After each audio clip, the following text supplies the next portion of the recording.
Welcome to the Sensible Socialist Podcast, a podcast for the rational left. We need to unite and work together if we're all going to get through this. Sounds like socialism to me. The amount of people I see talking about socialism positively is actually staggering. Do you think, do you really think that a proletarian revolution is just around the corner in America? Grab your pitchforks and stab your mayor. Your hero, Obama. He's not my hero. I'm heroic he comes idiot. If Bernie Sanders were president, right, and he wanted to bring the same ideas as for socialism into this country, do you think that we would benefit? Yeah. But I just told you Venezuela's eating rats. But I just want people to have health care.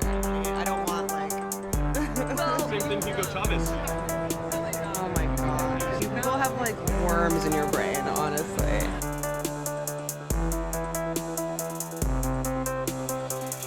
All right, well, welcome to another episode of the Sensible Socialist Podcast. I'm your host, Kevin Gustafson, and with me today is Chris Cutrone.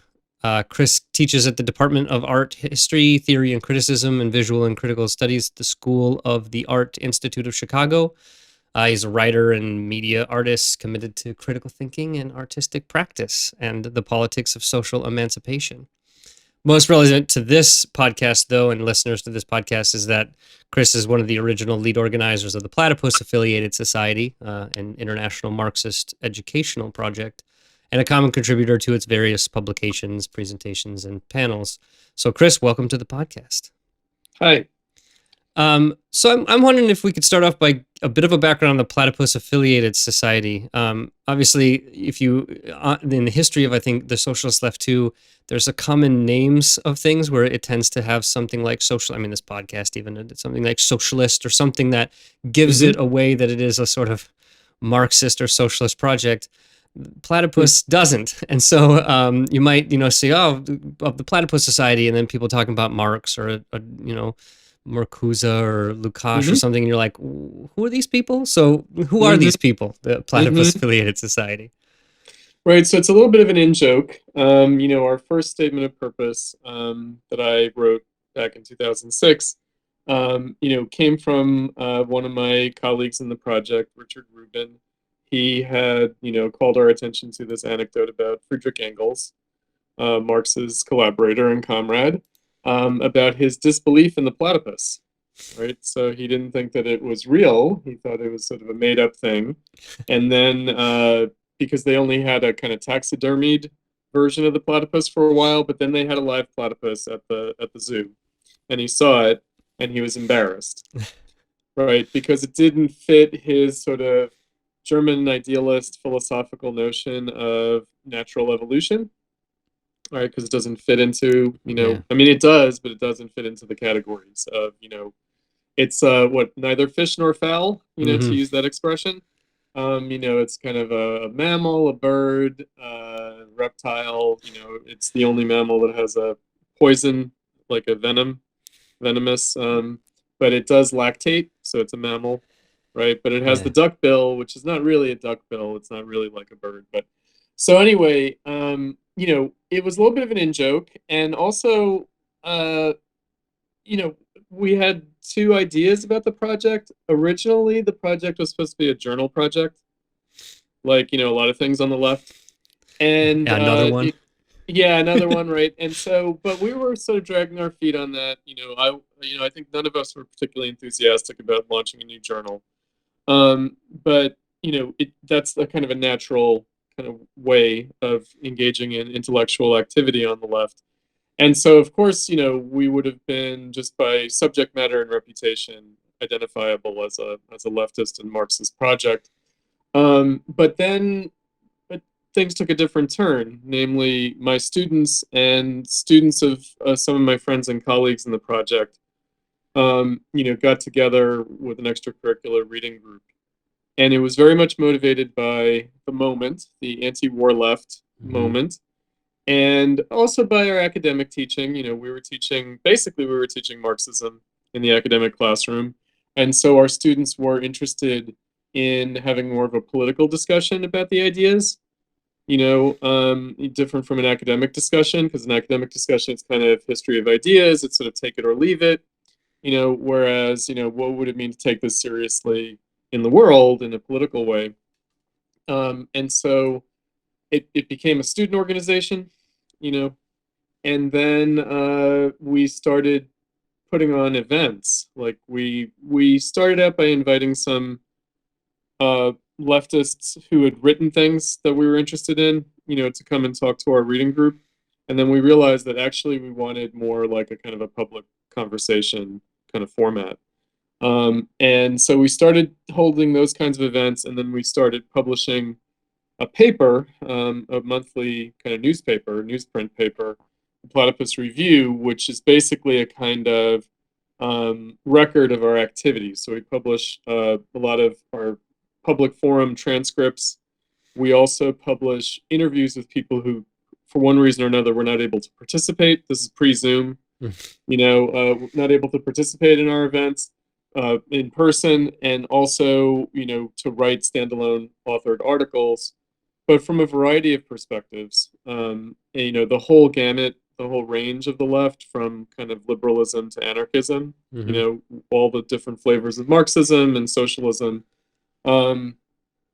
communism, and, really kind of an ecumenical approach, because we thought that really the left in all of its aspects, in all of the different tendencies, even the ones that we were most sympathetic to, was dead as a political force, as a real force in the world.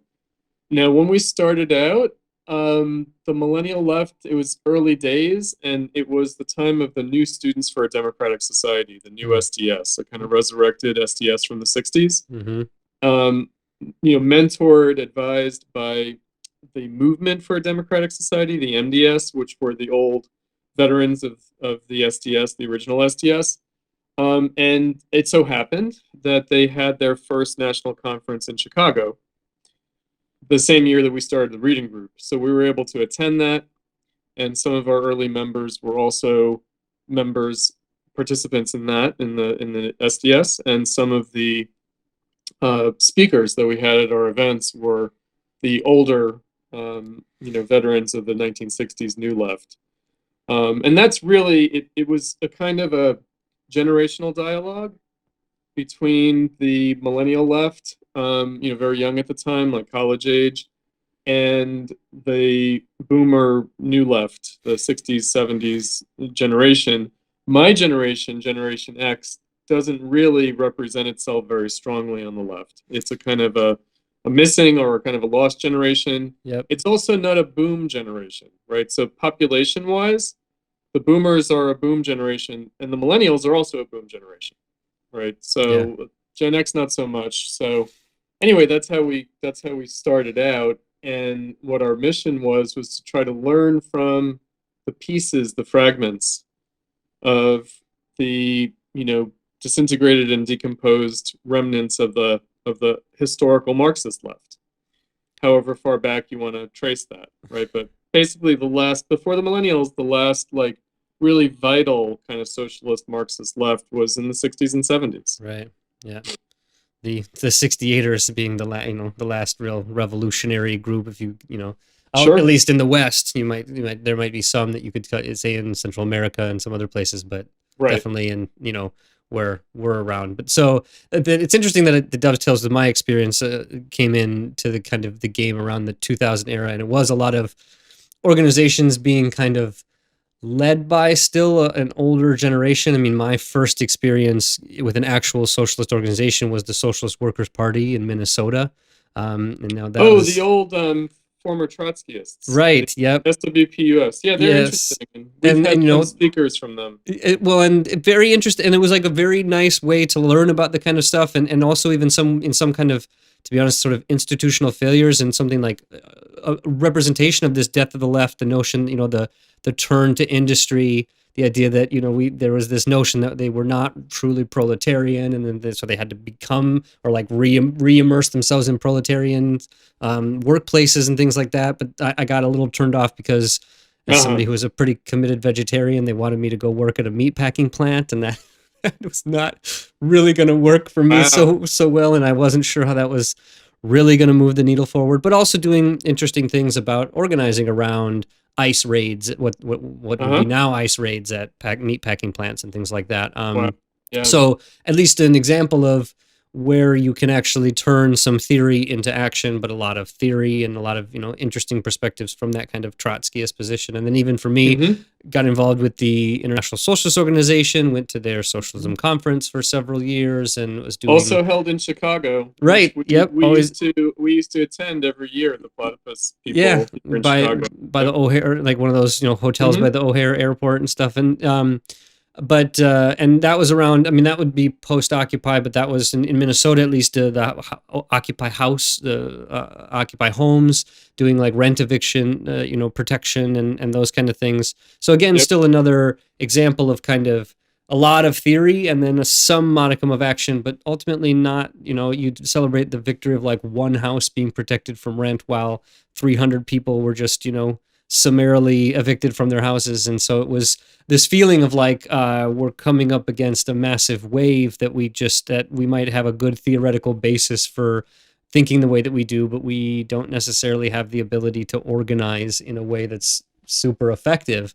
And then eventually getting involved with Socialist Alternative and sort of in some ways the kind of rise in general socialist stuff in post-Trump period, but also post-election of Shama and some of thinking about the role of electoral politics and the notion of creating a cadre organization, and then for me some of the frustrations and difficulties that come from a kind of die-hard Bolshevist position when it comes to both internal and external party organizations and activities, and sort of who becomes the power makers and power brokers inside, and is it really the mass of the party, or is it a certain section of leadership that maintains itself and things like that? And so I've had an experience where I've done a lot of reading and a lot of discussions with different people from different persuasions, but I have found not a lot of effectiveness in terms of the actual ability to affect politics, really. And so that's why I want to talk to you about this notion. I mean, there's a 2013 Platypus document. This notion of the death of the left, I think, is, like you said, foundational to your perspective. And so I think that when you see some of the mainstream media and other things thinking about this history, especially in like post-2008 crisis of a kind of resurgent left, right? Occupy Wall Street, Bernie Sanders, huge growth of DSA. For those who may not be as deeply involved in the history of Marxism in the 20th century, say, this may seem like a kind of new resurgent left that is a new force in society. Yet you've got Platypus saying, no, the left is dead. So what is it that you really mean by this? And is it the kind of Nietzschean death of God, where it's something that we like lament and pine over, but it is the kind of fact of the matter, and that there is what is going to question of like, is there a replacement for the left? Is there a new left? Because there's problems with the new left. What does it mean, the death of the left? Okay, so my own background, my personal background, was with the Marxist left, organized left as sectarian organizations, or what the Spartacists would call, because that was the group that I was part of. Okay. So youth member at Spartacist League. You can always like get that Spartacus person out of, well, the Spartacus League says this, Right. And so they were a little bit different than the others, but also they were the same as the others. So the ostensibly revolutionary groups, the orgs, right? You got a lot of like 70s type language and wonderful acronyms, and it's really dystopian, the orgs, and the pseudo left, and so this language of the Spartacist League. So my sense was that was when I was in college, and I left them, or was sort of pushed out by them towards the end of my time in college. And then I remained, committed to Marxism as an idea, but I was not politically active until my students kind of called me out of retirement. Even though my friends, we kind of had this idea of a journal project in the early 2000s. But like I said, we weren't really acting on it. We weren't all that motivated. I certainly had my doubts about it. So I had kept my distance because I had this sense that even though I was committed to Marxism as an idea, that there really was not any immediate political application available. Now, in that time, I was quasi-active because one of my mentors, one of my non-academic mentors on the left from my college days, Adolf Reed, Mm. he had a political project in the 1990s, and we were both living in Chicago at the time. So we both moved from the East Coast to Chicago around the same time. And it just so happened to be the case. And that was the Labor Party USA project. Okay. And that was in the Clinton years. And so it's about kind of left Democrats and labor union organizers who were disaffected with neoliberalism and with Clintonism.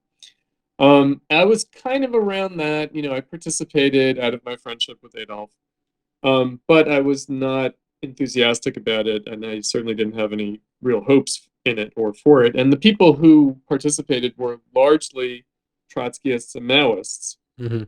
pretending to be doing something other than what they were really doing, which is to say that they were cadre building, right? Cadre recruiting to maintain their tendencies. So the idea is that these left groups, what they do is that they do activism, but without really any expectation of changing the world or even of advancing the struggle for socialism, however incrementally. They do the activism in order to train cadre, in order to sort of prove the validity of their ideas that they're trying to sustain through their organizations. To identify the most advanced members of the, not necessarily working class, but at least activist groups.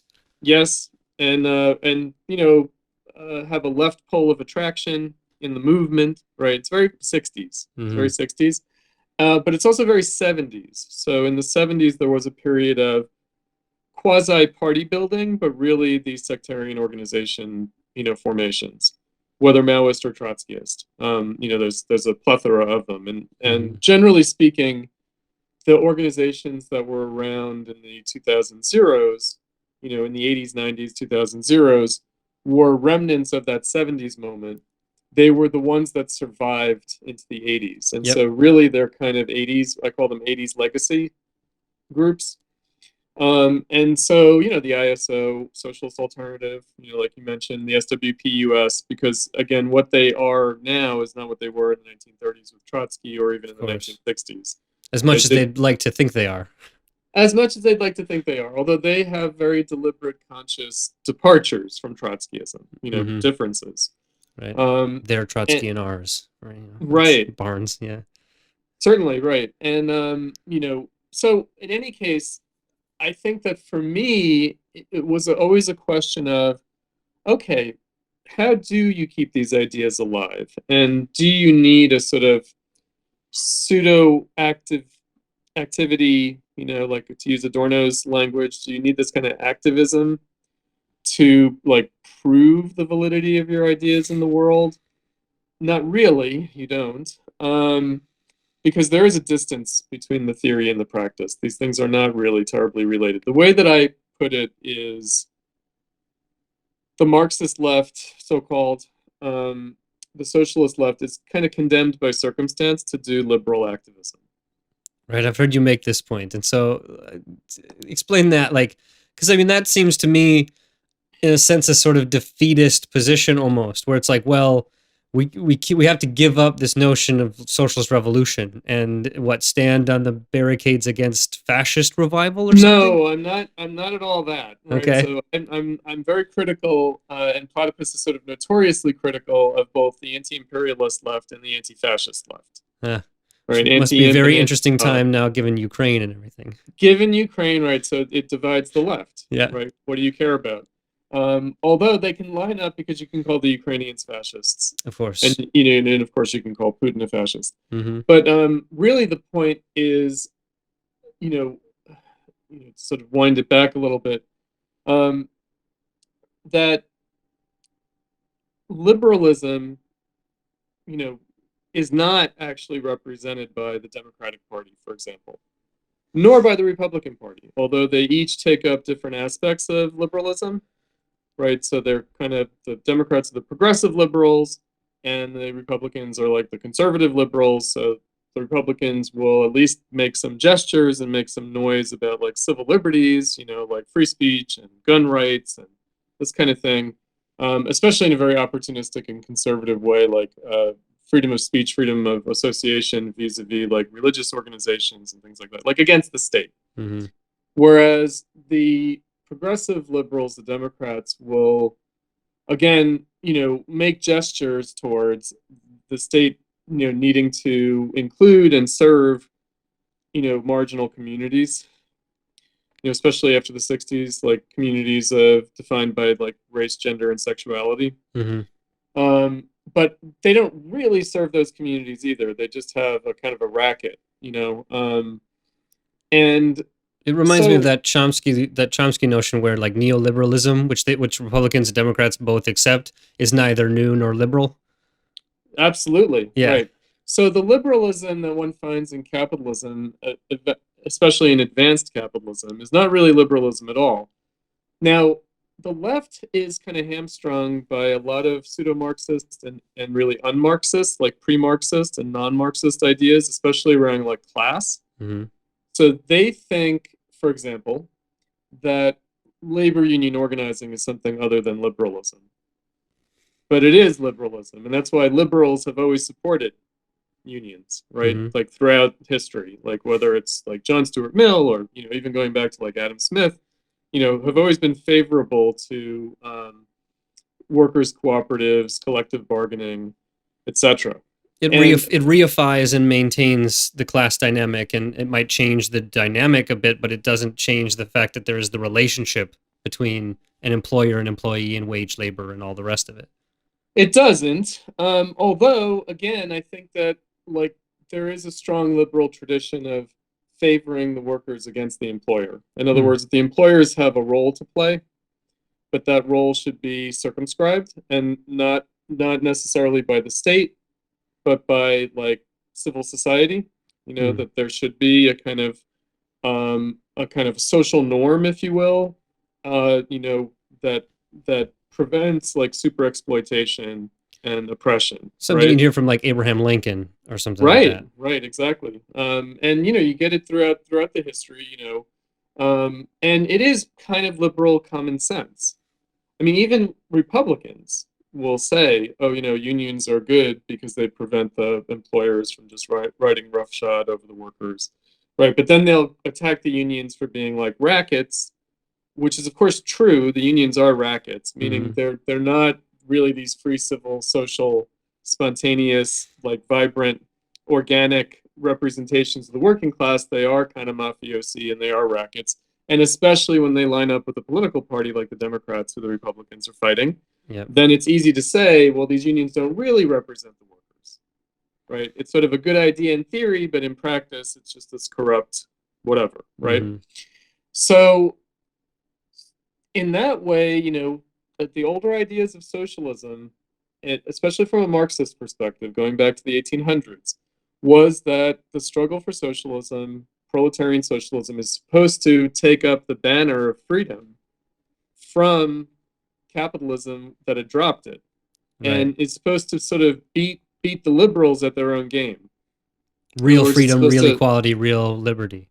Real equality, real liberty, and also real civil social power, right? This is the connection. We don't, because we use this language of like socialism to mean like a social democratic welfare state and communism to mean like a totalitarian terror or something. Yeah. And we use, liberalism to mean whatever, I don't know what, individualism. And then we kind of forget that socialism, communism has many traditions, not just Marxist. So it has like anarchism. Yeah. Right. And so again, like even anarchists, like, the original anarchists, like respect classical liberalism. There is this kind of broad notion in the socialist tradition of, the capitalist bourgeoisie betraying its own revolutionary origins, and now it falls to the workers to like continue that project. So, again, I'm not really saying anything new. I'm saying something that's kind of been forgotten and it's lost in the rhetoric. and also in the way that the left usually just follows the Democrats, which becomes a real problem because it entails taking on board all sorts of assumptions that are not consonant or contributing to socialism, but are actually opposed and inimical to it, right? Like statism, or like and identity reductionism, even, right? That to turn to that, like it's a almost, it almost feels like a conscious movement away from focus on class issues generally, or even traditional liberal issues, and into something different that is able to and like that's now what's called the left. I mean, it's a funny thing because identity issues. So we're again living in the shadow of the 60s. Yeah. And so the shadow of the 60s means that the new left rebelled against really two things. It rebelled against the Democratic Party of its time. It rebelled against the FDR New Deal coalition and LBJ Great Society kind of Democratic Party. And the Democrats, historically do represent marginalized groups. They were the immigrant party in the 1800s. So the image that we should have is the Irish immigrant riot against conscription during the Civil War, right, in which they lynched black people. Okay, so what do you do with that, right? So against a Republican administration, against the Union, again, they were like the Catholic Party, the Democrats. They were the immigrant party, and so they gradually incorporated other groups as like ethno-cultural constituencies into their electoral coalition. And in the 60s, that meant including blacks who went over from the Republican Party to the Democratic Party. And it meant the new identity groups, like women understood as like feminist, or, kind of a progressive liberal feminist kind of women constituency. And then, of course, gays and lesbians, queers, what have you, and then now trans. And so, there is this kind of idea that goes back. Now, the new left was rebelling against what they saw as a kind of a straight white male labor racketeering aspect of the Democrats that excluded, was racist, sexist, and homophobic.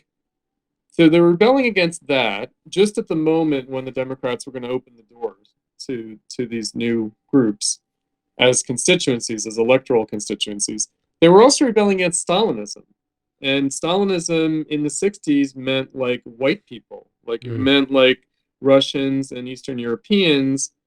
And, they didn't really think of like people of color as Stalinists. They didn't think of like Mao and Ho Chi Minh, or even Fidel Castro, who's obviously white, and Che Guevara, who's white as well, right? But they thought of the Cuban Revolution as something other than white people.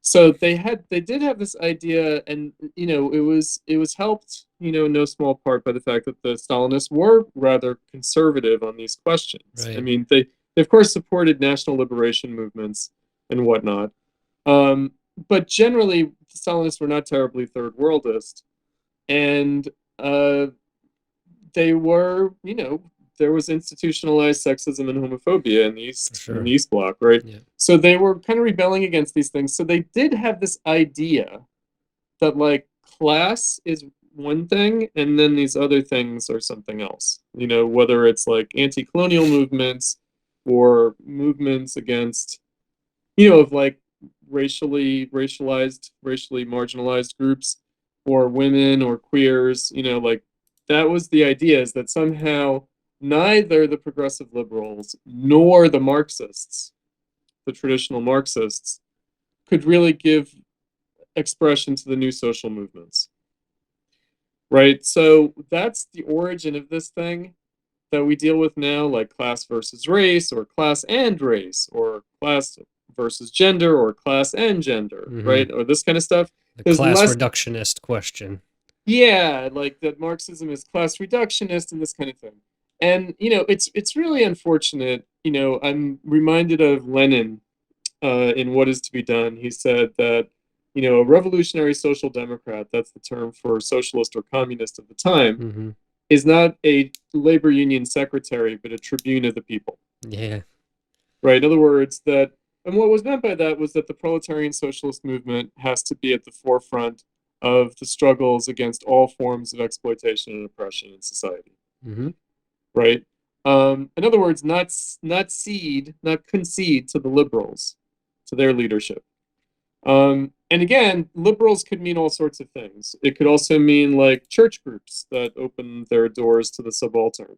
So when you think about like immigrant rights today, right, religious organizations are in the forefront of defending the rights of immigrants in the United States, whether it's the Catholic Church or evangelicals. Yeah. And what they're doing when they're doing that, besides the fact that they're proselytizing, religiously, they are doing liberalism. That's liberalism, right? In other words, they understand human rights in terms of Christianity, right? And it sort of harmonizes, it's a kind of Christian liberalism, which again, we're not used to thinking of it that way, the way we think about Republicans and Democrats and, religion and the church and churches, especially evangelicals. Like you don't think, okay, wow, actually evangelical churches do defend Latino immigrants very strongly. And what do you make of that, Mm-hmm. right? That's liberalism. It is. It's liberalism in practice. It doesn't matter that the ideology is Christian, proselytization. That really, it's totally secondary. So, again, it's like, well, socialists would have to take the lead. And religious groups, by the way, were historically in the forefront of labor organizing too. Sure. Right? Yep. So the task of building a socialist movement would be to take the lead of these struggles away from those groups, but to essentially do what those groups do.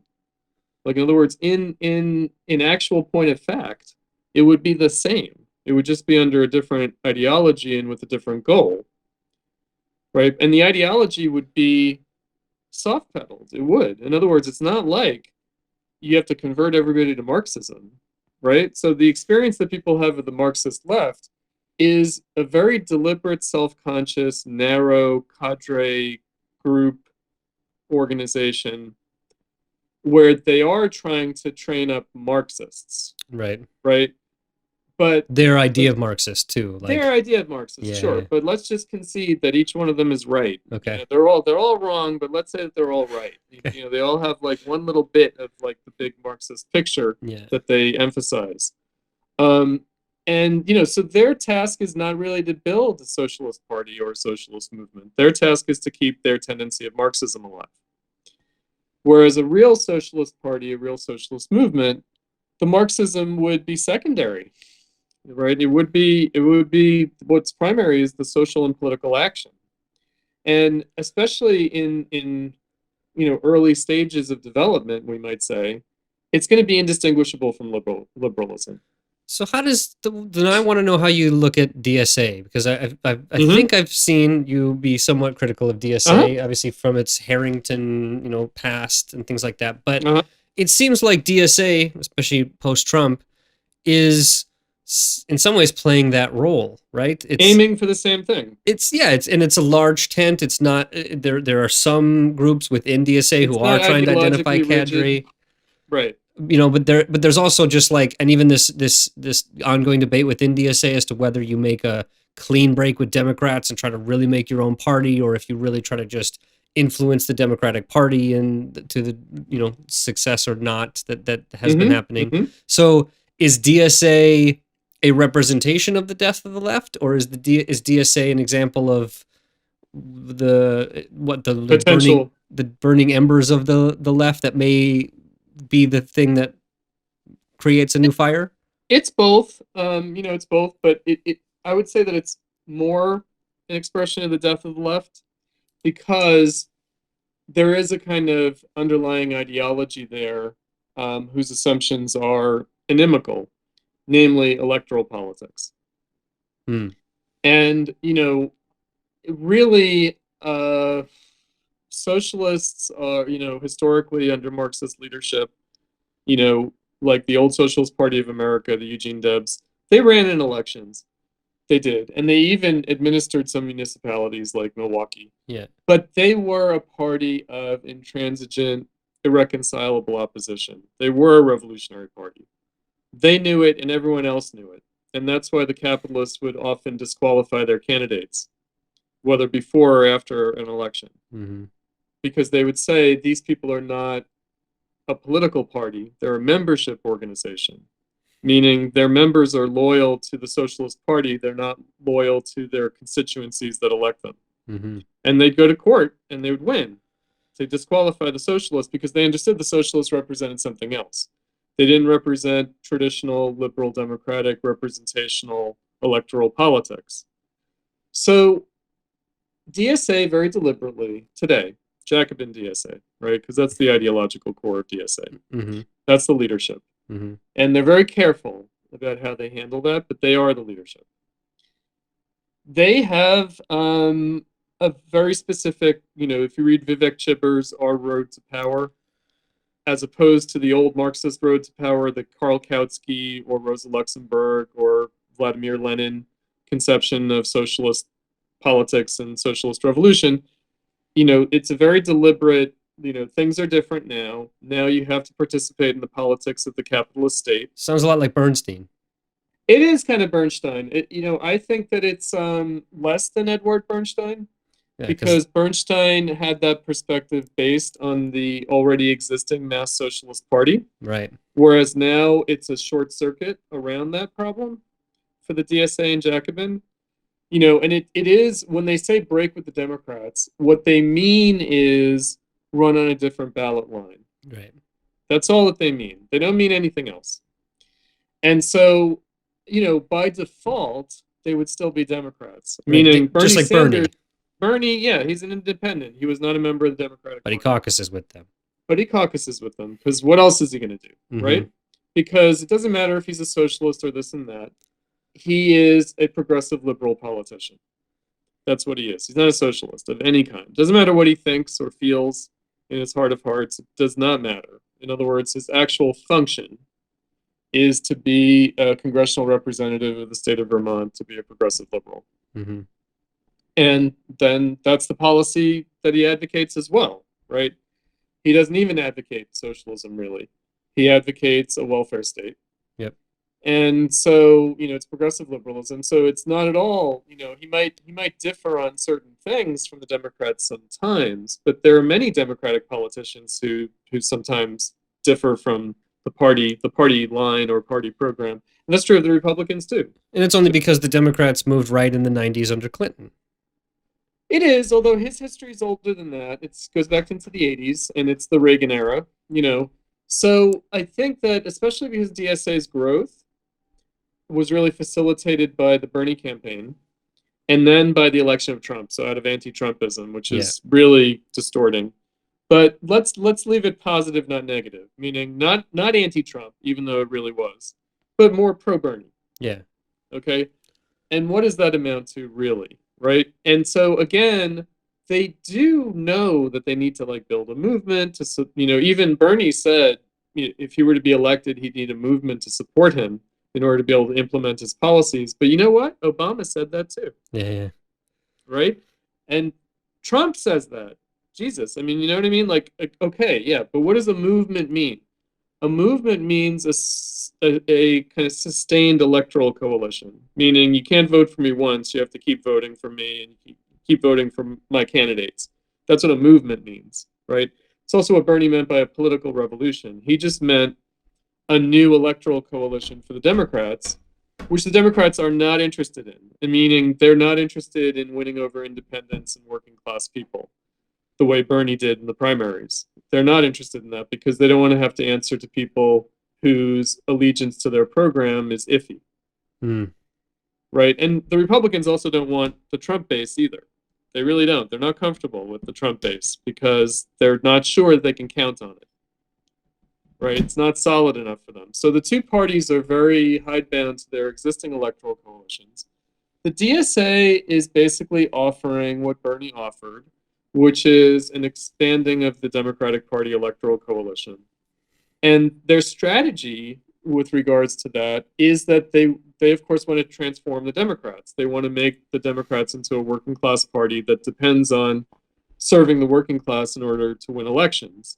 The Democrats are not interested in that.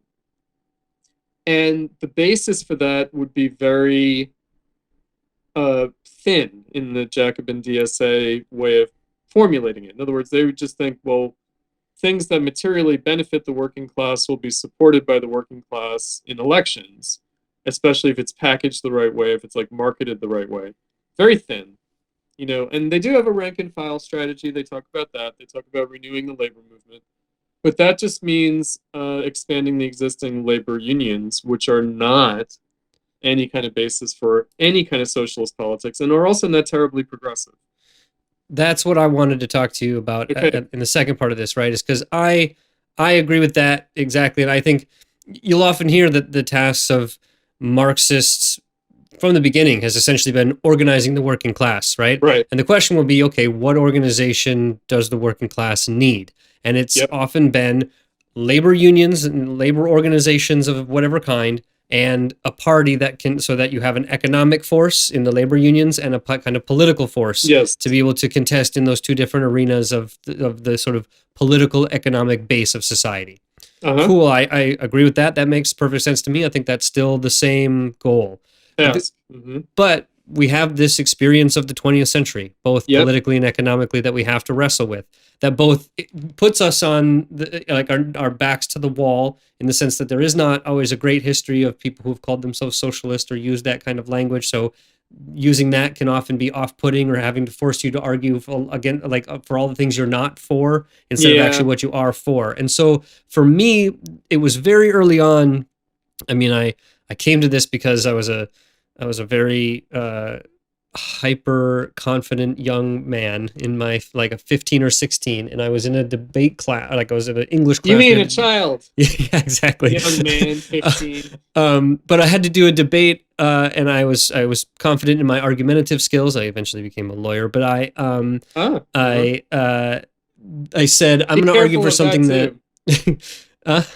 Be careful of that too. The sophists were lawyers. Yes, right. I mean, literally my legal research and writing class was called rhetoric, which I thought problematic, but well, it tells you the truth. It does. It was honest. Yes. It wasn't about making good arguments. It was about making the arguments that will win in the best way possible.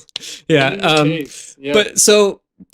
But when I had learned that socialism, communism, fascism, anarchism, it's all the same. It's all anti-American. It's all bad. So I said, all right, I'll pick one of those. I'll pick socialist. Let's argue that America should go socialist. And so I read the Communist Manifesto, which I didn't really understand exactly, obviously being a 15-year-old, but it was different. It was at least different than what I had told, especially when you talk about the list of things that communists are for, and things like, progressive income taxes and some things that are fairly don't seem super crazy. And then And then I read the thing that I would always recommend people read to get an actual introduction to socialism, which is Socialism, Utopian, and Scientific. Because one, Engels is a much better writer for the mass audience than Marx, but two, because it's a great explanation of what they're actually for and what we're talking, what they really want, and the differences between utopianism and stuff, which is the big thing that people will dish out. So I read. You mean that it's a utopia? Yeah, I mean, I read too that the goal, what socialism and communism, the goal is to eliminate class divisions by overcoming the sort of history of humanity in the form of divisions of labor in terms of who owns and controls and who does the actual production. And so that meant to me finding examples of where workers already do own and control the means of production. Right. And if you look even at the Soviet Union, and this was something that eventually, like the long term connected me to Richard Wolff and stuff like that, a legitimate critique of the Soviet Union was that the only way you could argue in any way that the workers owned the means of production was via either the Communist Party or the state, or the fact that those two were so intertwined that they meant the same thing. Yep. And that was, and that's the China thing. And that was never convincing to me. That's not worker ownership of the means of production. It's certainly not worker control of the means of production. Right. It's state ownership via some organization that has some claim to represent the working class as a whole. That's bullshit. Yep. That wasn't legitimate. So what I found very early on was, especially being from Minnesota and I think the Midwest and closer to Canada, is the worker cooperative, the individual entity at the enterprise level of workers owning and controlling the means of production. Yep. And so for me, especially when I would get into conversations with my very conservative parents and my very conservative like milieu in southern rural Minnesota was to not even use the scary S and C word, but to talk about widespread worker ownership of the means of production, worker cooperative economy. Which is the football team that's owned by the fans? The That's Packers, the Green Bay Packers, yeah. Like, no voting control, right? It's more like an ESOP than a worker I was cooperative. going to say, it's like, well, whatever that means. Yeah, exactly. Uh-huh. But so that to me was always this germ of worker control, a kind of, and also to me a new possibility of moving beyond the creation of a labor aristocracy, that comes with organizing labor or unions and things like that, and really puts the power back at the bottom layer, and that you could have a kind of organization that attempts to grow and assist the development of worker cooperatives, hopefully to the degree that they become a kind of, this is in some ways a kind of, I don't know if it's necessarily oh my God, Jesus, I can't say it, but the or even prudent, but it's but it is the same kind of thing, which is not so much that we have to ignore the state. There's a political element, but that there is the need to grow this sector of the economy as a new 21st century movement of labor organizing. And there's interesting developments in Cuba moving towards more cooperatives and things like that. That is part of the subject of the All Things Co-op. It is like presenting a socialist vision via a worker cooperative and then into more cooperative based social relationships in terms of administrations that we would consider more political, like towns and cities and states. So there's a common critique of cooperatives that comes from Rosa Luxemburg, that worker cooperatives are great, but they're also participating in a capitalist economy, and so there are the perverse incentives to potentially sort of exploit themselves. But to me, sure, that is certainly an aspect to them. But I always look back to the French Revolution and the movement into capitalism, and part of the reason it was actually successful that you didn't have, as Marx said, you can have in the times where technology has superseded the existing structures in society, in the sense that those structures become fetters and the new technology needs a force in which to express itself. You have to have something that you point to say that's what we're talking about in terms of the new social force.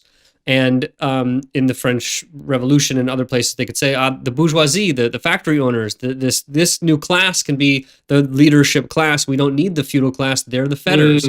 We don't have that example right now to say, oh, it's this worker-controlled economy that we want to be for, right? And so much of the critique of the left is you constantly complain about and suggest what you're against, and that you don't like capitalism, and that capitalism doesn't work, all this kind of stuff. Yeah, what is it that you want? And we can't point to Moscow, we can't point to Beijing, we can't point to Caracas, right? We can't point to Havana. So what do we point to? To me, the best thing we have, not perfect, but the best thing we have is the idea of the worker cooperative. I'm curious, what you think about that idea, and I think especially connected with, and this is my little way of thinking about this, and sort of the proletariat being the germ of revolutionary potential in Marx's idea, was more representative of the fact that the technology that brought out capitalism was industry, and that there is that working class. It seems to me that the technological sort of software microchip technology is actually the technological development that is showing capitalism to be the fetter, to be a serious fetter, and that things like blockchain and even cryptocurrencies, as libertarian as they can be and things like that, are representations of the kind of advancements that this technology can bring, but that the current state and economic structures are becoming fetters to the true development of the capacity for those technologies to allow our economy to be less anarchic and more subject to plans, because we can actually deal with the sort of information problem where you can have a lot of inputs into a system and a lot of desires of what you can produce and what your demands are, and create a computer algorithmically organized thing that isn't, instead of trying to put us into the fucking metaverse, could make sure that we are distributing food and housing and the basic needs of society such that we create a floor that no one can fall under, and we can liberate people to more freely associate their labor, which is again what I always read was what Marx would have defined a communist sort of system as. So that's like there's like technocratic that maybe the tech workers. I mean, this is I'm one of them in some ways, so maybe there's a kind of bias in that sense. But it seems like there is a radicalization happening among them if they can be introduced to this idea that they themselves could own and control the factory of the modern day, the software development shop, and that they that Apple employees should be running Apple. That this could be a new labor movement, a new way of organizing that is actually towards the goal of disrupting the employer-employee relation rather than reifying it like labor unions. So that's my like stump speech. I wonder what you think of this. Okay, so a few things. Okay, so yes, labor unions per se, like collective bargaining, as opposed to cooperatives, whether consumer cooperatives or producer cooperatives. So consumer cooperatives as a way of, cutting out the exploitation by the merchant, by the middleman. Yeah. And producer cooperatives in terms of cutting out the exploitative owner. Now, there's a long history of this, of course, right, throughout the history of capitalism. And there are, socialism does come out of those phenomena to a certain degree, but I will, just sort of remind us of what Marx and Engels thought of them. Petty bourgeois socialism. So what's the difference between petty bourgeois socialism and proletarian socialism? It's not like a class status issue. It's not just literally, are you going for like petty proprietorship, worker-owned firms, companies. That's not really the issue. The issue is the horizon of politics, right? So in a way, socialism is condemned to be petty bourgeois socialism so long as it doesn't aim for the dictatorship of the proletariat as a transition out of capitalism, and that it doesn't aim for some preponderant kind of global control of production and consumption, right? So revolution in that way, world socialist revolution, which sounds very far-fetched right now, but there already is world capitalist politics. Right. So why can't there be world socialist politics? Mm-hmm. So, talking about technology, that, the technology has been there for that since the telegraph, right? And, it's just a little bit faster now. Telegraph was pretty fast, though. You could communicate across the world pretty quickly, in a day. That's fast enough. So, the technology exists for that kind of coordination. Now, okay, so labor unions, collective bargaining, the reason that Marxists or socialists or communists might have emphasized that, as opposed to the more petty bourgeois socialist, which is the way Marxists understood anarchism, right? A kind of anarcho-syndicalist, kind of worker cooperative model, is because big capital is just too much of a reality. Meaning, workers are only going to be able to control the means of production on a fairly limited scale. Small firms, not the big ones, right? And, so big capital, large-scale shareholder, public shareholder investment companies are just too much of a fact of industrial capitalism to ever think that worker cooperatives can compete with that. It can't, right? Because it's been the case since the 1800s that capital can move globally, right? Capital, the accumulation and concentration of capital, the flexibility of capital that society really needs as a way of investing social resources in production and also in consumption and other things like logistics, what you were talking about. You just need big capital to make the world run, to support 8 billion people, so we can't go back into smaller scale production, which is what worker cooperatives are about. necessarily they're about that. Because capital is not this or that sector of the economy. It's not this or that firm, this or that corporation. It's also not this or that sector, right? It's all connected, right? You can't say that, like, finance is different from tech, is different from real estate, is different from manufacturing. These are actually totally connected, Yeah. like completely and inevitably. So the anecdote that I always like to raise is the Mondragon Yep. region of Spain, and how they, through their success, became investors, meaning they had to, in order to preserve the value of the capital that they generated to sustain their own operation, they needed to invest it elsewhere, including in China, Hmm. right? And so they had to join international capital, and that's fine. In other words, like, we have to be careful that it's not really about, for Marxism, anti-capitalism. It's not about anti-capitalism. It's about appropriating capital. Right. Right. It's not about trying to tear it down. Yeah. Right? It's building That's what upon the it. anarchists, right. That's what the anarchists want. Right. The anarchists want to tear it down, or displace it, or something, or opt out. And again, that's a petty bourgeois dream. Everybody wants that. Everybody wants to be able to do their own thing, apart from the state, apart from big capital, but you just can't. Right? The world is just not that anymore. So do you And get it's not this gonna go back division, to- this commanding heights potential vision, and like, so that you could have a society that is at the smaller scale in terms of non-necessary, I want to say Activity. non-commodity production, like, in the sense of like provision of housing. I would want to But decommodify it would those. be like commodity production, meaning it stretches the point to say that large scale capital today is commodity production. Yeah. Right? It's actually a lot more straightforward to talk about small scale production as commodity production. Right? Because what is large scale capital producing? It's producing capital. Capital, exactly. I mean, the commodities are really secondary to that. Yeah. Right?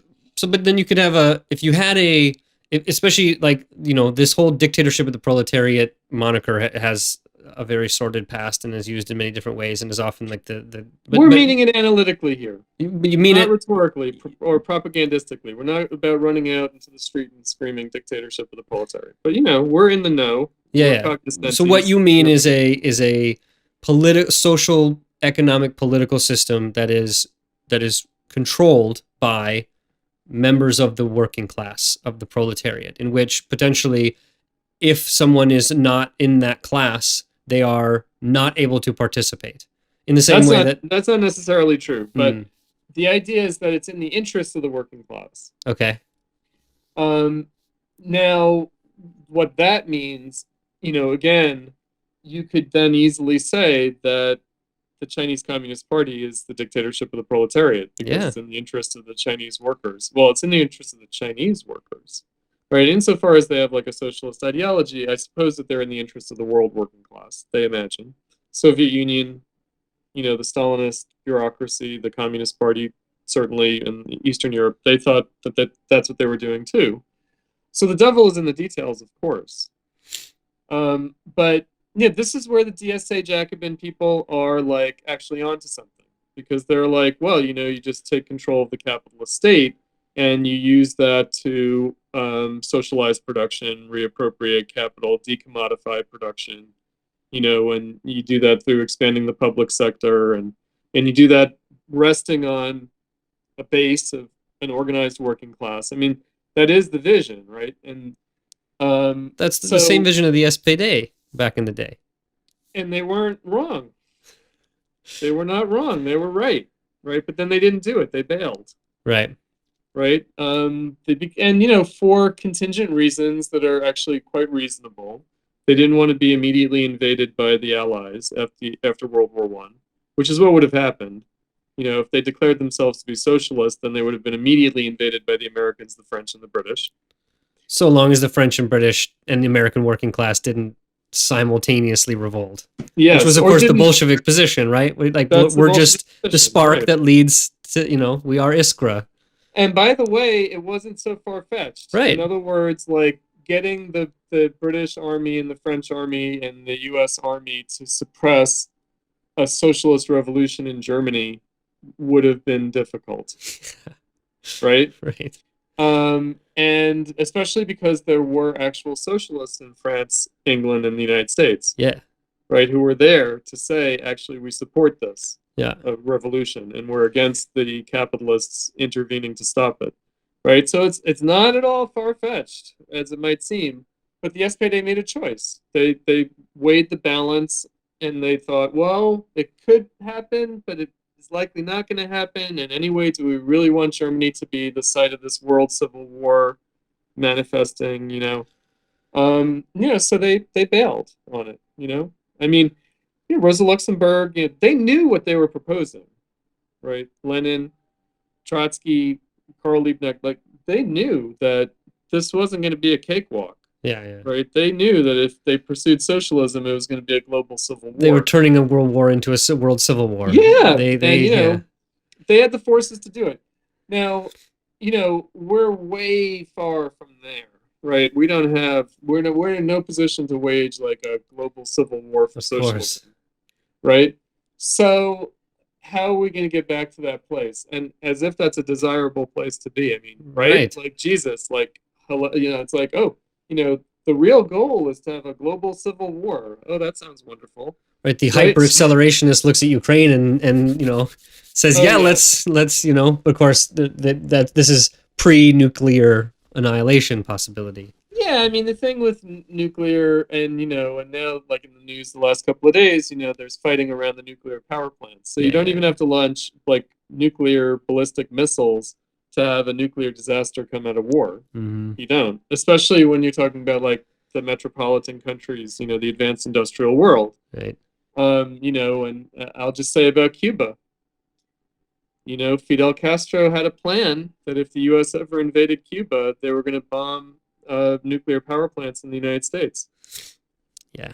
Right? And, and it's like, well, of course they had that plan, but, it just goes to show, actually, this is not a great way to struggle for socialism, to have these like bunker states like Cuba and North Korea and China, facing off against the capitalist world, whether they have nuclear weapons or not, that it's going to come down to military force, and it's not their fault, right? It is the fault of the capitalist imperialist world, right, that they are bunker states. But, maybe we're not going to advance socialism that way by creating these marginal bunker states, But what do you say to the like sort of accelerationist? I mean, one of the positions I've had, I mean, the frustration is you have a 2008, you've got, the capitalist crisis that we, those are well acquainted with Marxism and even not are going to happen. It's the business cycle is something that you learn in the business class more so than the economics of Marxism or something. And so we know it's going to happen, and we see the real devastating aspects of that and the significant consequences, austerity, all these kind of things. But that those are not enough. In capitalism is still able to give enough of the goods to enough people that there is not this rising general revolutionary atmosphere, right? And so like that's why even Occupy, sure, it grasped a kind of exasperation, but it certainly wasn't going to be the flame to or it wasn't going to be the spark to inflame some kind of revolution, because when you look at revolutionary periods of the past, it has to get bad. Well, it might not. I mean, this is the other thing that, it's sort of unfortunate that the model that we have of Marxist success is the Russian Revolution, right? Meaning the country that was most brutally devastated by World War I had a revolution. And who had still a feudal, autocratic government.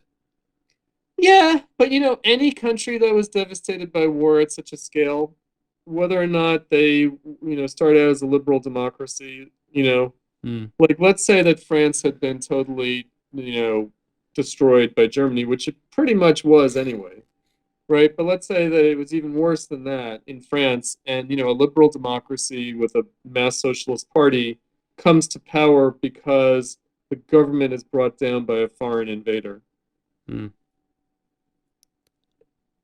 that's not like the best circumstances, to struggle for socialism. I mean, you would have to if you found yourself in that position. Right. You would have to, but it's not like, okay, we're going to bank on that. We're going to plan on that or something, right? That we're looking forward to like the next world war to,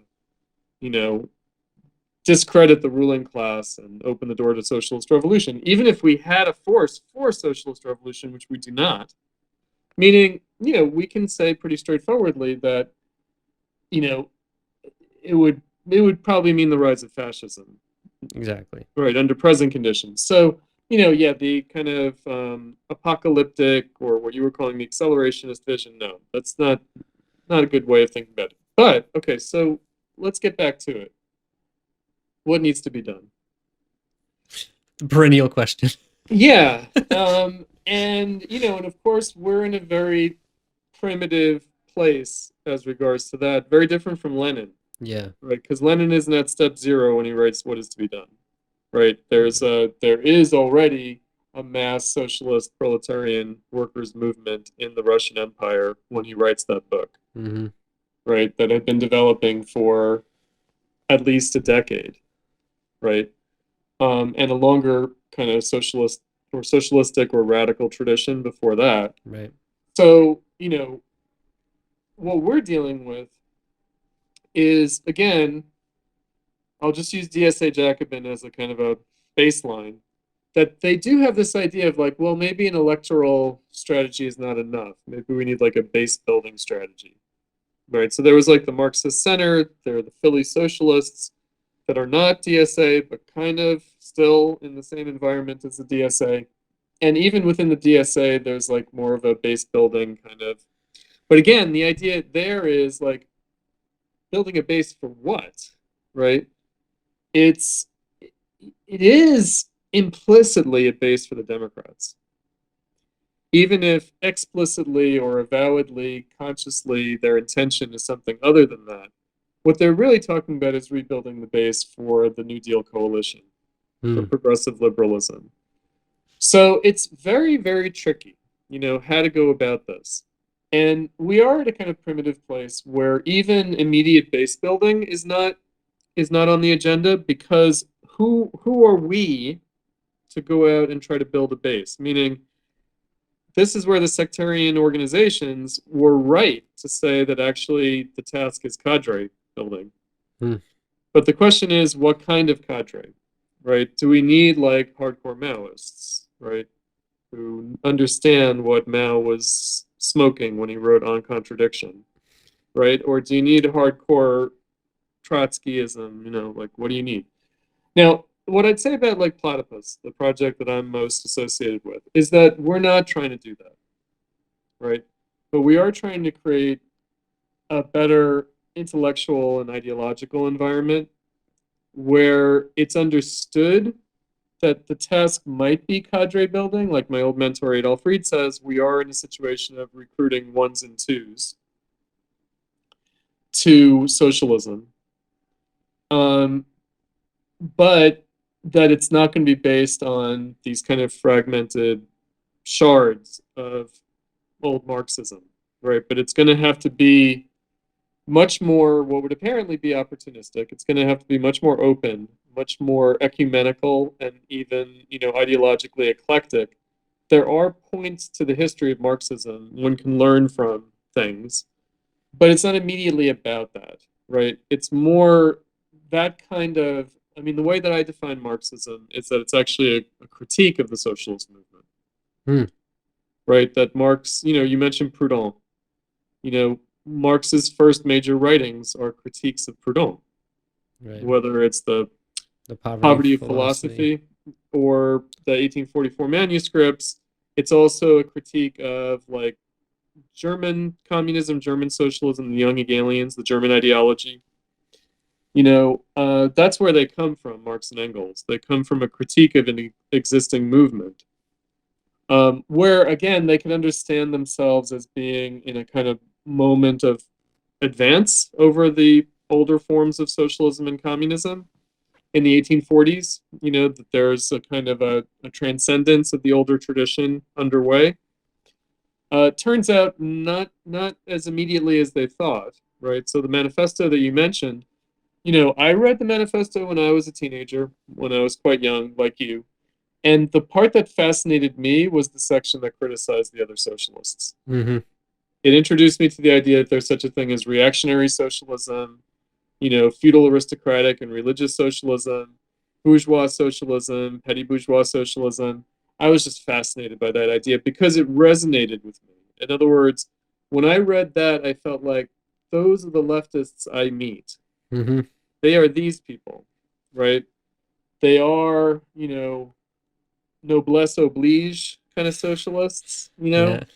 They are, petty bourgeois socialists, anarchists, like we were talking about, who are just like, well, you just have to find alternatives to capitalism or something, right? And, I was just fascinated by this. So the thing is that, unfortunately, the failure of Marxism in the 20th century, it tore down more than Marxism. It kind of tore down the socialist movement with it. It tore down the non-Marxist socialists, right, as well. Like it kind of, so Marxism had superseded anarchism, but anarchism came back as a bad conscience of Marxism. Mm. And so it didn't really come back. If it had come back, if we had a full-throated Bakuninite, Prudonian, Kropotkin, anarcho-syndicalist, worker cooperative movement, that would be great, right? But we don't. What we have is some fringe groups that like to be anti-Marxist, right? Or we have an MIT professor who likes to, rail against Lenin and the Bolsheviks, right? Right. Noam Chomsky. Yeah. Right? And so, if you got that platform, then you can have an outsized voice. But otherwise, nobody would listen to him. No one would care. Mm-hmm. Right? And so, we don't have that. And so the question is, how do we reconstitute that? How do we reconstitute Marxism's original object of critique? Right? In other words, where did that come from? How do we understand the emergence of the modern proletarian socialist movement or the modern working classes movement? Because it wasn't, reified in the way that we might fear, right? It was a broad social movement. Right. It stood for things like racial equality, gender equality. It was very libertine as to sexual morality. Like the state should not be, policing people's private lives. Yep. It was just very, like I said, liberal, right? Very straightforwardly, civil libertarian, very straightforwardly for the social rights and the political rights. In other words, the right to vote for the working class. Surely, even if we don't have candidates to run, right? Still, the principle is good to uphold, Mm-hmm. right? Again, that kind of basis, right, for a socialist movement, which isn't about this or that sector of the working class. You mentioned the labor aristocracy. It's the labor aristocracy. No big deal, really. Let's not have these boogeymen. The fact that there are well-paid workers, God bless them. It's not a problem. It really is not a problem, right? The problem is not the labor aristocracy. The problem is the labor bureaucracy.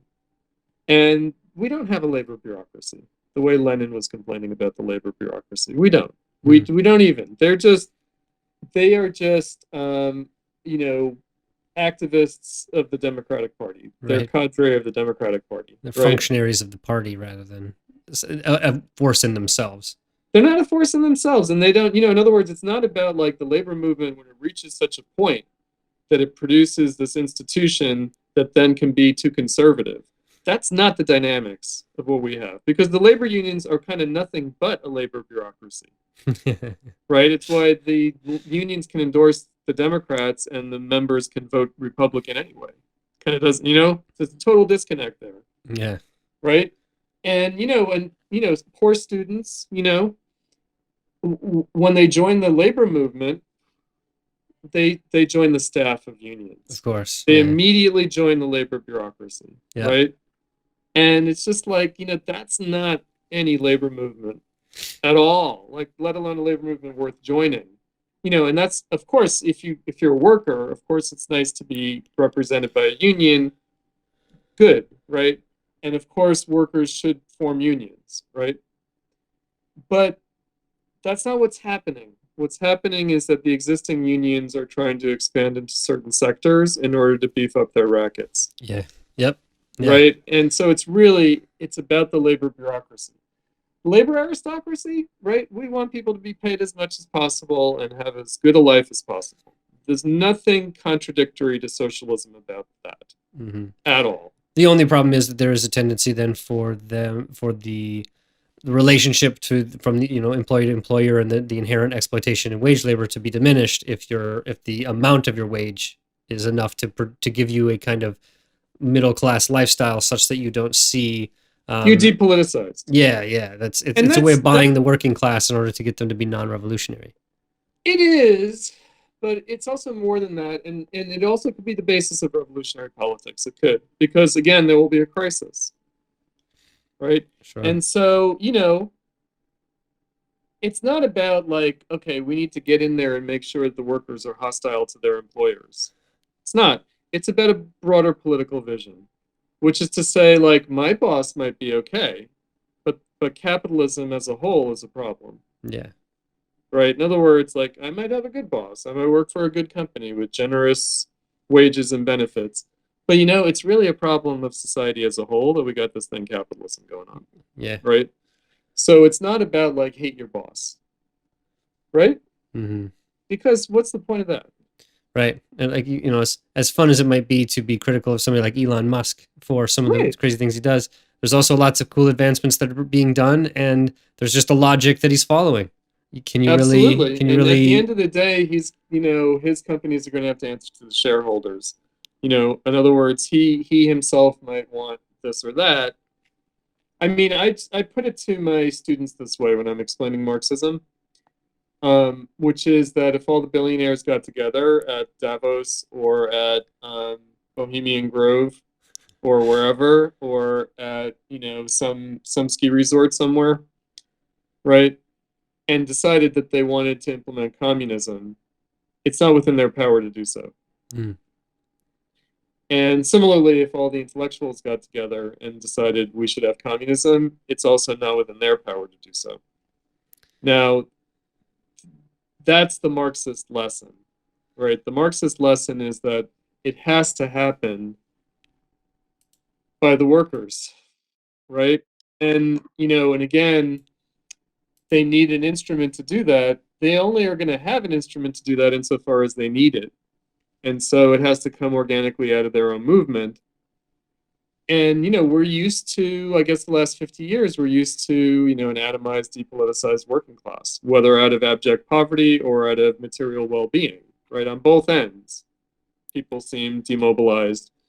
They do.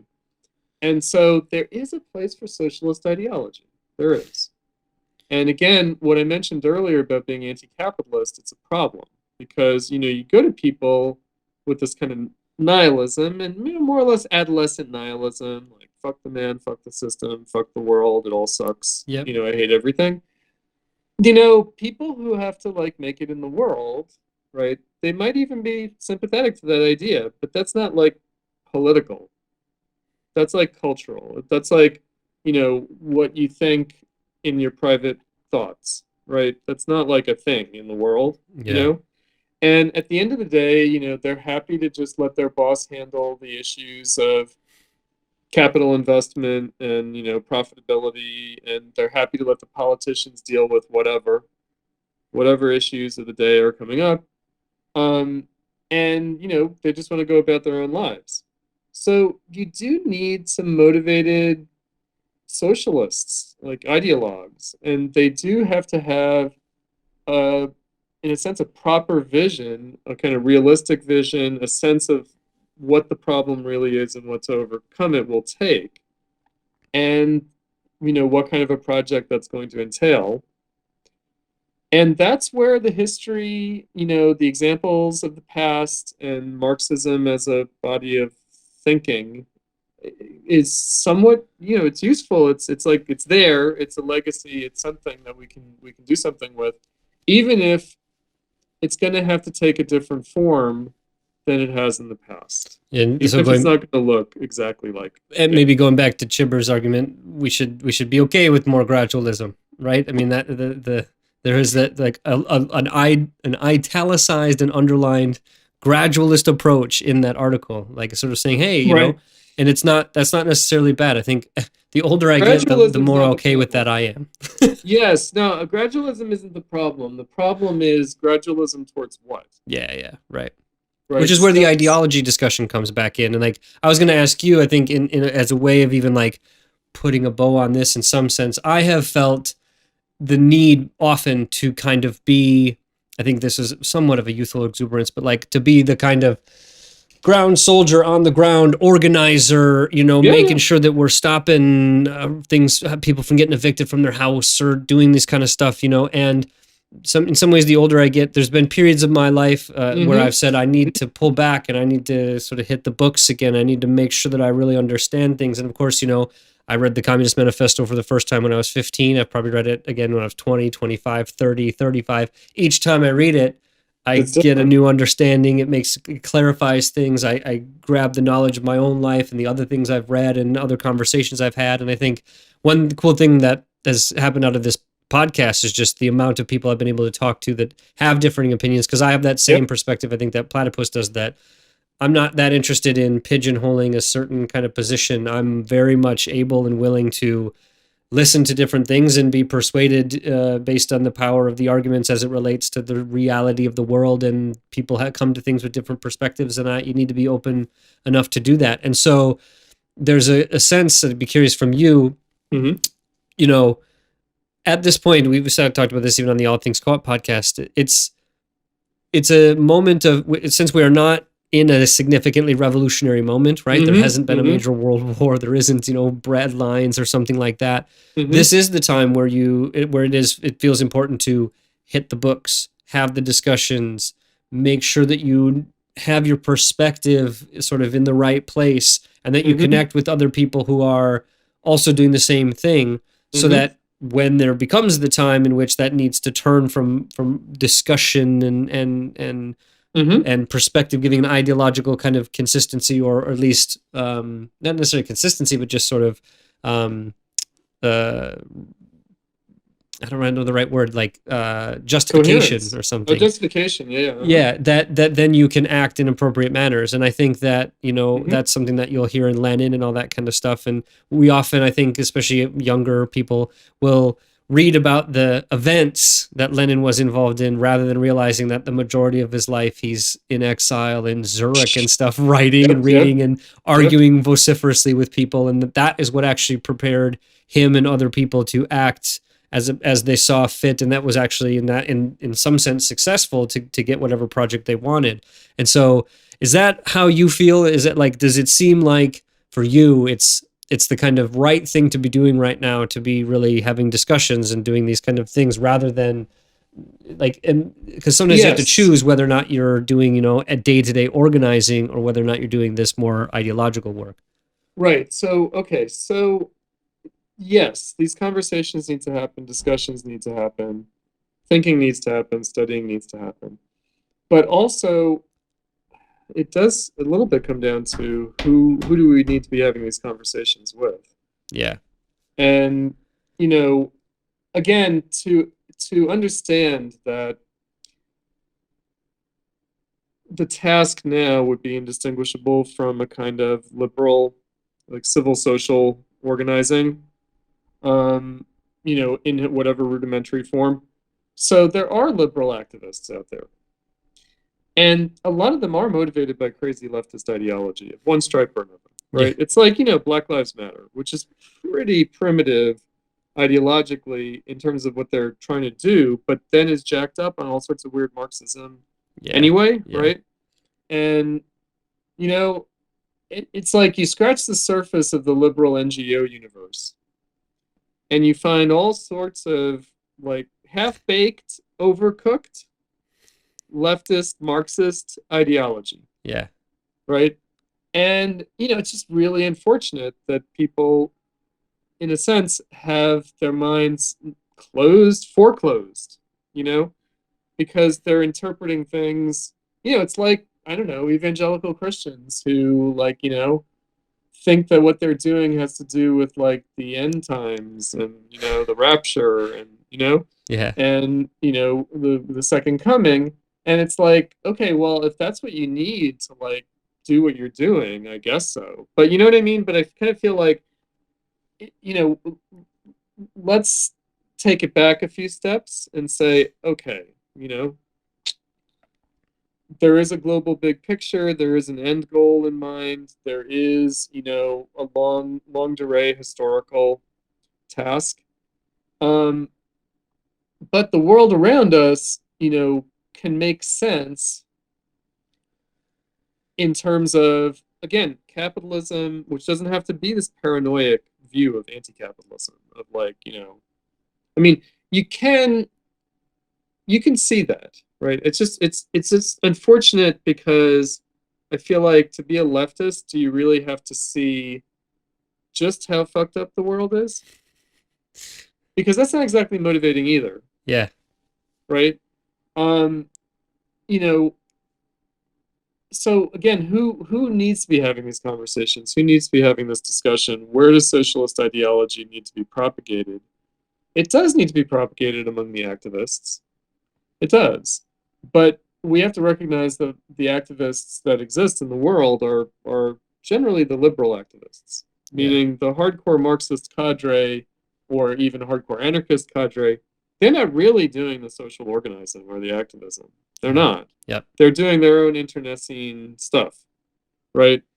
Whether in their own organizations or between those organizations, that's like, it's a very narrow world. And so there is a broader world out there, and it's populated by people who are affected by leftist ideas, who are jacked up on some kind of ideology, but usually in a more eclectic and individual way. And so, you know, I mean, that's where I understand the appeal of the DSA there too.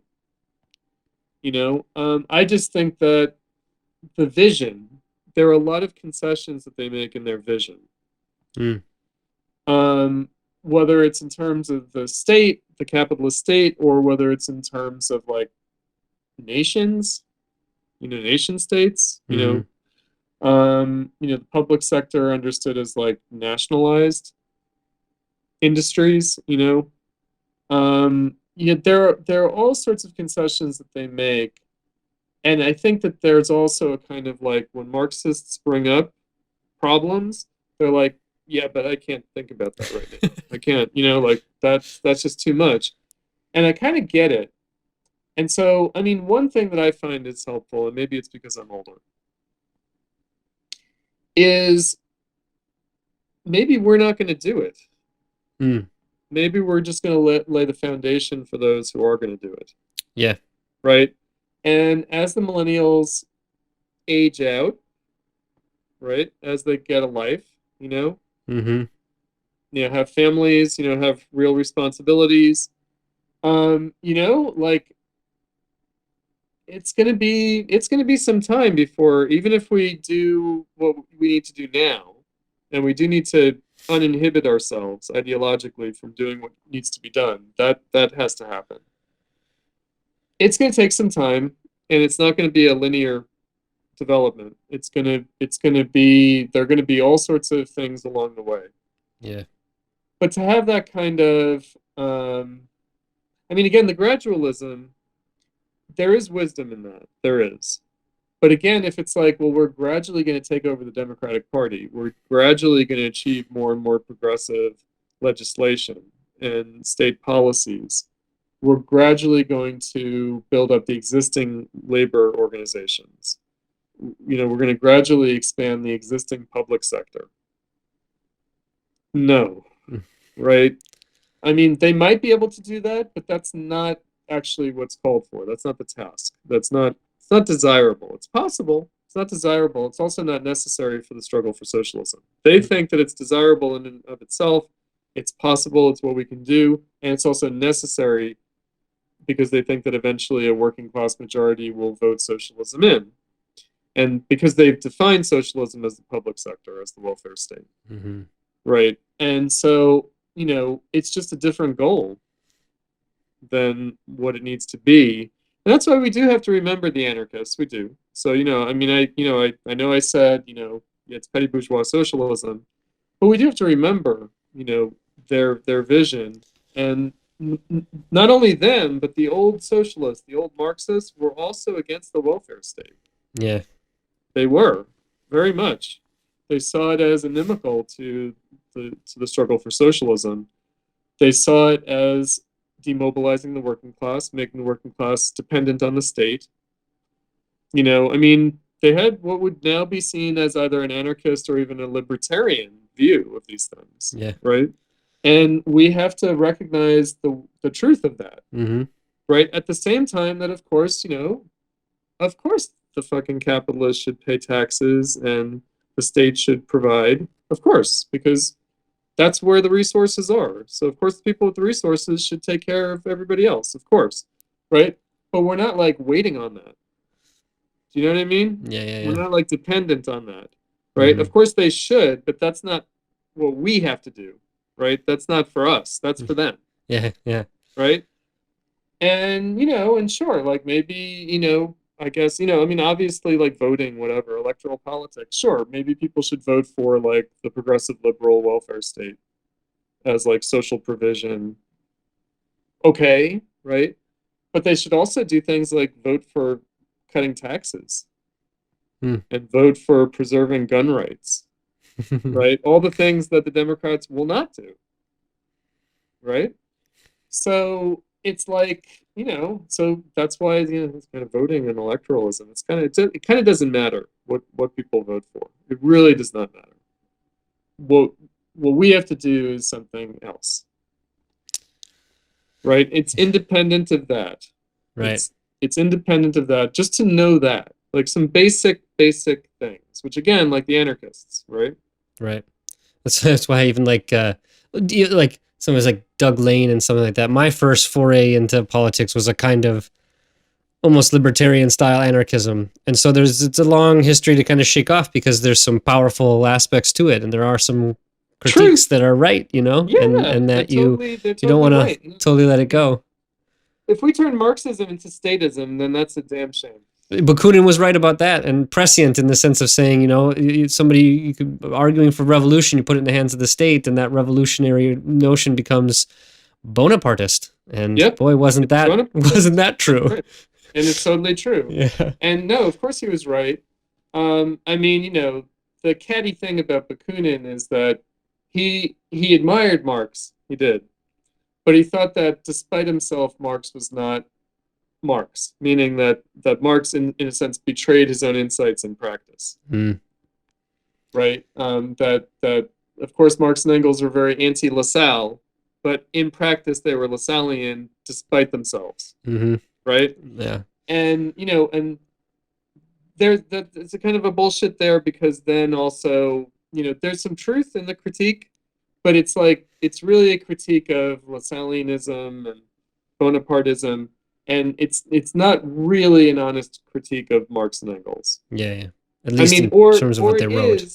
Right, or it is insofar as, like, he thinks the dictatorship of the proletariat is not possible. Right?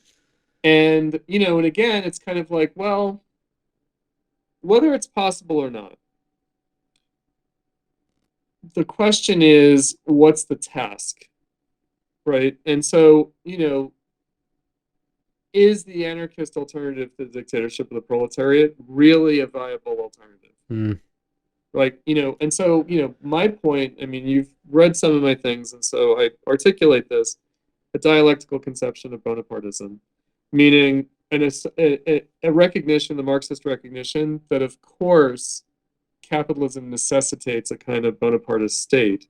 And so the question is that going to point beyond itself or become a kind of dead end? Now, it's become a dead end. Right. How could it point beyond itself? In the form of the dictatorship of the proletariat. That's like the best version of politics we can have. And that immediately is meant to transcend itself. And again, the party state, that's another bugbear. I really would be remiss if I didn't address that. it's not going to be a single party dictatorship, because it never was imagined to be by Lenin or Luxemburg or Trotsky. I mean, their experience was that the revolutions of their time that they lived through, that they helped make happen, were multi-party. Yeah, They were, exactly. right? It was Bolsheviks and left socialist revolutionaries and left Mensheviks, and there were anarchists involved too. Yeah. They were multi-party. They became single party when they lost their spirit.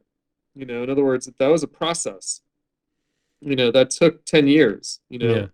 Yeah. for that to And was involved in, you know, being invaded and in coming into a civil war, and There's a lot, yeah, but it doesn't really totally happen until like 1928. Yeah, You yeah, know, right. that's when it really, you know, and it becomes like very totalitarian only with the purge trials. You know, so it's a process. And I always like to point out that the lead prosecutor in the purge trials, in the Stalinist purge trials, was a Menshevik, Right. Yep. Yeah. right? Yeah. And you know, and so it was, you know, so I think that's a scary thing for people, the party state. But we can simply say that's not going to be what's going to happen, because that isn't what happened. And insofar as the revolution is successful, it will proliferate parties. You know, there will be many things to differ over, right? Yeah. Yep. And so whereas if the revolution fails, then of course it could consolidate into a party state dictatorship, of course. But Yep. that's failure, Yeah. right? Yeah. Insofar as it's successful, don't worry. We'll deal with that. You know? Yeah. There's going to be politics. There's going to be a lot to disagree on. It's going to be a process.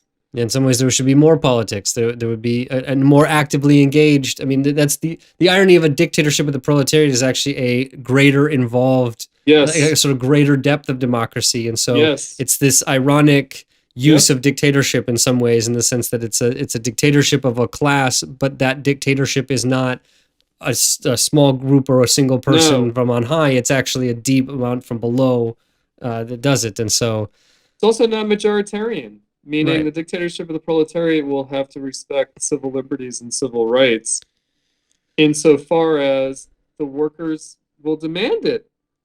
They'll demand their liberties, Right. right? which you And see so- in working class actions today, where, you know, even if it's the truckers or something like that, it's Yeah. people wanting, you know, their freedoms. And some this recent sort of And they anti-communist disagree with each other, meaning they're very ideologically heterogeneous. And they're like, you know, we all agree on one thing, but then we disagree on all these other things. Yeah. Right? It's not like it's not like a political science class where you have to like agonize over like, you know, individual and collective, majority, minority. There's already good common sense on the part of people with regards to this, you Yep. know? Yeah. And even on the truckers, like their demands, the vaccine mandate, it's like vaccines are good, people should take them because it's what we have to deal with the disease, but no one should lose their job for not taking them. Exactly. Right? Yeah. I mean, fuck, why can't it be that simple? Like, again, it's like people know, right? But Right. the state, the capitalists, they can't, Right. and the parties, they can't hack it. Right, because they are hacks as compared to, you know, if you had the mass involvement of people. You know, I think there is that democratic position that even I take, that like if you do get more people involved and those people have a stake and care and have a reason to educate themselves, the decisions that come out of it are going to be Better. the right, like not the right Yeah. ones, yeah, but better than a small kleptocratic group of people who have very like interests that are And we'll highly never get to the constrained. bottom of it, you know? Like, is Fauci suborned by his investment in the pharmaceutical industry? At an unconscious level. Like, that it's not even like explicit corruption. It's just he identifies with the industry. Yeah, yeah, So, of course, you know, in his whole thinking, it's the revolving door of the bureaucracy and the capitalist corporations, which is natural, by the Mhm. way. Right? Science under capitalism. That, you know, his vision is going to be affected by that. And therefore, the decisions can't simply be in the hands of people like that. Everyone Right. knows that. yeah. You Yeah. know, like it's just common sense. And so again, like the vision that we have of like all the scary things that we need to resist, let's deal with those problems when we get to them. And in some ways, like you were saying, let's let's realize that we are picking up the dropped banner of those old liberty, equality, fraternity, maybe solidarity, and some of those things, because that's bourgeois common sense. yeah, like The working class is bourgeois yeah, in this way, right? It understands, you respect the fact that people have different religions. right. You respect the fact that people have their different private lives. Everybody handles their marriage and their individual sexual morality differently. Like, people get it. Yeah. They know that, Yeah. They know it's wrong to be cruel to someone just because they're from another country. People know this. Yeah. Yep. I You know? agree. All right. Well, hey, I think you and I could probably talk forever. But Yeah. I like I said, I've read a lot of your stuff and seen some of the stuff. I looked forward to talking to you. It's been a pleasure. I think there's a lot more to talk about, and so hopefully this Yeah. is the first of many conversations. Great. And but I'll let you get back to, I guess, your day job. I'll have to go- Yeah, I got to teach this afternoon. yeah, and This evening. I should probably go back to mine. But let's do it again, and I really appreciate you talking to me. Great talking. Oh, Nice to meet you. Good. all right.